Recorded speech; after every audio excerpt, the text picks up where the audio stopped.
Je prends des photos tout le temps, pas nécessairement pour des souvenirs. Mais quand je photographie les gens, c'est souvent pour me souvenir des moments avec eux, ou quelque chose comme ça.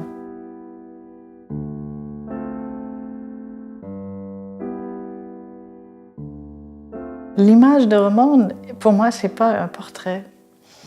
C'est dans le contexte du travail que je faisais à l'époque, c'était un paysage pour moi.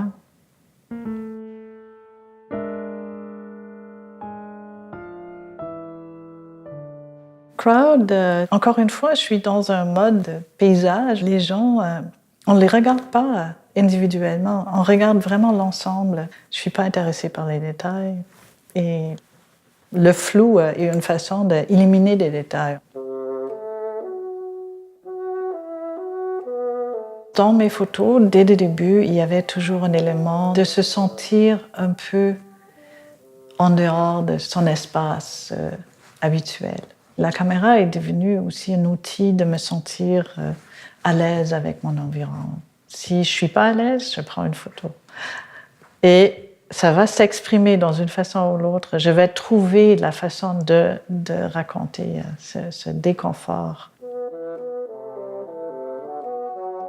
L'hôtel est une image d'un espace assez grand. Tous ces meubles qui existent dans tous ces espaces et personne s'assoit. C'est une contradiction qui me plaît, une certaine absurdité qui je trouve intéressante. Si je vois quelque chose que je trouve vraiment marrant ou spécial, je veux posséder l'image de la chose. Les moments de silence, les moments du calme sont vraiment précieux, je pense. Et je ne sais pas pourquoi je cherche ça dans les images. Imaginons un monde avec une absence d'humanité. On se sent complètement seul, soudainement, dans un monde qui, normalement, est très, très, très excitant et il y a toujours quelque chose qui arrive. La bibliothèque qu'on s'installe chez nous, il y a un bon tiers des livres on ne doit peut-être jamais lire, mais on avait le désir de le lire. Des fois, j'ai fait cette connexion entre la photographie et le désir de vouloir connaître, de vouloir posséder. Alors, cette réflexion sur avec quoi on veut s'entourer et comment fait partie de mon travail, je dirais.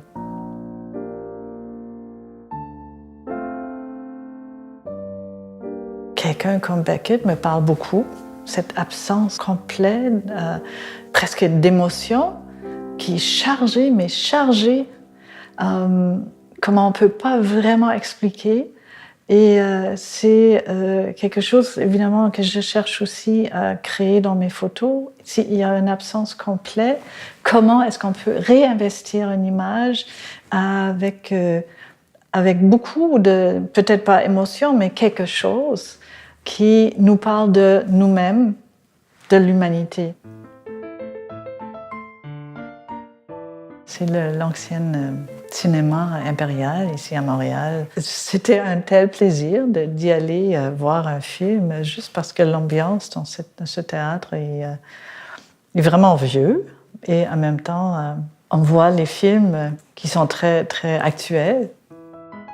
La photographie est jusqu'à un certain moment vraiment capable d'aller au-delà de l'image ou de la chose qu'on regarde. C'est ça que je cherche en fait, de donner au spectateur une expérience comme moi je l'ai eue. Ça s'appelle Egglog ou Filling the Landscape. C'est un gros classeur transparent avec des boîtes pas du tout accessibles, avec des photos qu'on ne peut pas voir, mais on peut imaginer.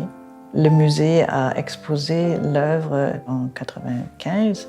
Il y avait juste 1 heure par jour où on pouvait avoir accès, alors tout le monde était frustré. Moi, je trouvais l'objet en soi, le meuble, transparent, avec des boîtes où il y a des secrets dedans. Moi, j'aime ça, c'est quelque chose qui me fascine, de rester dans l'imaginaire de la chose. Le droit ou le désir du spectateur de vouloir voir ça, c'est pas quelque chose que j'ai réalisé que va être si fort. Parce qu'on se plaint pas qu'on voit pas la collection d'un musée, et on voit juste quelques œuvres de temps en temps.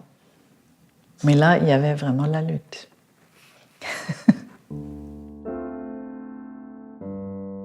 J'ai continué à explorer l'idée de la classification que j'ai commencé avec Eglog. Alors si je parle de l'archive, je parle de la photographie et vice-versa. C'est toujours, pour moi, c'est lié.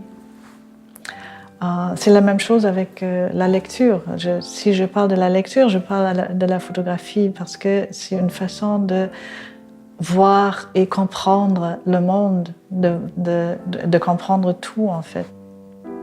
La photographie, pour moi, c'est juste quelque chose que je fais.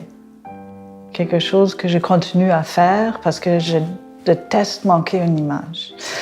Quand je la vois, je veux la prendre. Alors, c'est juste une obsession avec la prise de vue des choses. De continuer à faire de l'art, c'est une question. Qu'est-ce qui te motive à continuer à vouloir de créer quelque chose à partir des idées, des réflexions que tu as. Et là, je peux répondre très simplement, c'est parce que c'est toujours une intention de vouloir apprendre quelque chose. C'est si simple.